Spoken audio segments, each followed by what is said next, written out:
Hey, Bo, just what do you make of Demetrius Robertson's 3 touchdown game, getting him a little bit more involved offensively after last week?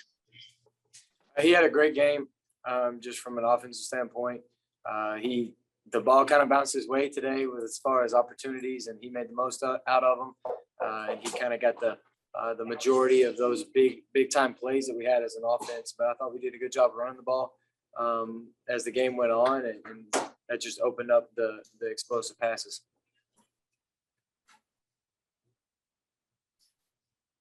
Next question is Nathan King. Hey, Bo. Coach Harsin told us that Alabama State had a good game plan on defense, but that you guys were mostly bothering yourselves in the first half. What did you kind of see? What were kind of leading to the struggles in the first half, and how did you guys rebound?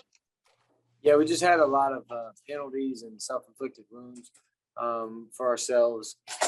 We moved the ball well. We got 2 field goals out of it, but we didn't consistently play clean and play positive football. So that kind of got us there at the beginning. And then once we started after the second half, after the second quarter, in the second half, we played better. Question from Jeff Spiegel. Bo, when you look at the body of work of this team after 2 games, how prepared do you think you guys are to go on the road and play at Penn State? I think we're prepared. We've had 2 good weeks.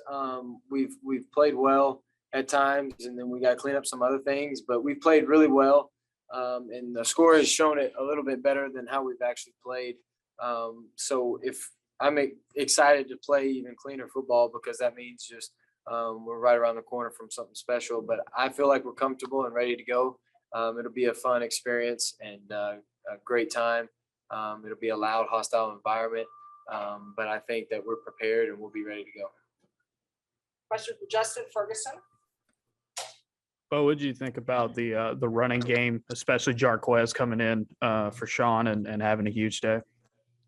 Well, Jarquez just keeps surprising people, and he just continues to run the ball very hard. He's very fast, more explosive than people give him credit for. And then obviously Tank just does what he does. He has those big, powerful runs that he has all the time. And those guys going in the future, I'm looking forward to seeing those guys continue to build upon each other and to develop.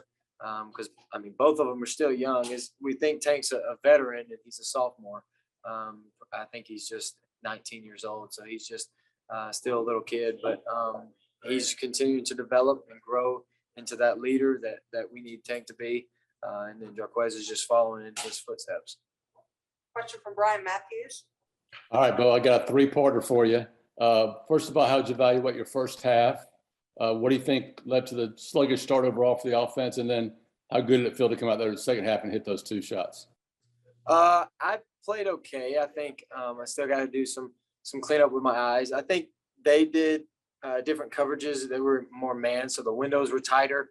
We had more contested passes today than what we did last week, as far as just kind of some zone routes, just sitting in zone. So this week the windows were tighter.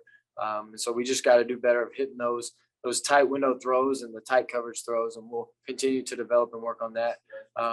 But as an offense, we started sluggish because of the penalties, I think. And I think if you take those penalties away and just some of those bad plays we had, maybe just shooting ourselves in the foot, we score a few more times and we jump up on them, and the game's kind of completely different. But coming out in the second half, the powerful third quarter we had, that was good because it kind of all phases of the game, every aspect of offense, defense, and special teams kind of came alive, and we put together a complete quarter. And that's good, showing that we can do that going in the future, because not all the time are we going to play 2.5 quarters and come out of the game. We're going to have to put together a full game. And so that was good for us, and we'll continue to build on those learning curves and what we learned from those situations. And a quick follow-up, if I may, Bo, did Harsin, what was his message to you guys at halftime? What sort of changed things around? You know what? Just come out there and play clean football. Just pretend like it's 0-0 again and go out there and execute. And we had a good game plan going in, and all we had to do was execute, play clean football, not turn the ball over, don't have drop passes, don't have penalties, all that stuff. And that when we did that, we scored like 35 points in the third quarter and put the game away. So we just got to consistently do that throughout the whole entire game. Thank you. We'll finish up with Mark Murphy. Yeah, I just wanted to ask you about Coach what did Coach Bobo talk to you guys on offense about at halftime?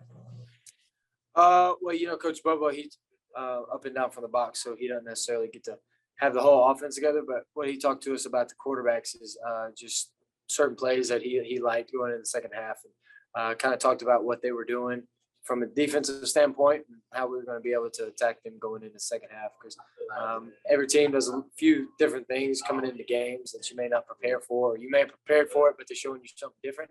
And so we just kind of adjusted, found some plays that we liked, and we came out and kind of scored really quickly and put the game away. Nug drop, game changed.